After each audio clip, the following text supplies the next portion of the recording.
Jeg har så lidt her om, hvor jeg vil vise magnetfeltet omkring en elektromagnet, hvor jeg har en spole med 400 vendinger, og have en jernkande ind i sådan en elektromagnet.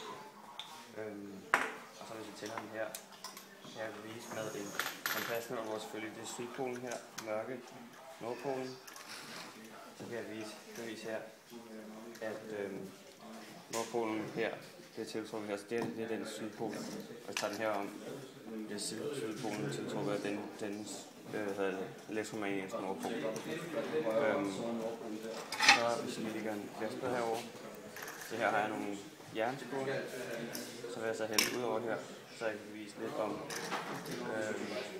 den magnetiske feltlinjer, som her går i en bue.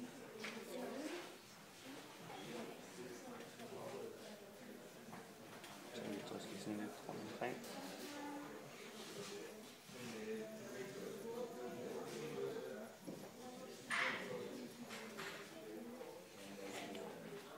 Så her kan man så se, at her ved polerne bliver jernspolerne samlet og viser magnetfeltet. Og her i midten er det ikke så stærkt, det er stærkeste polen.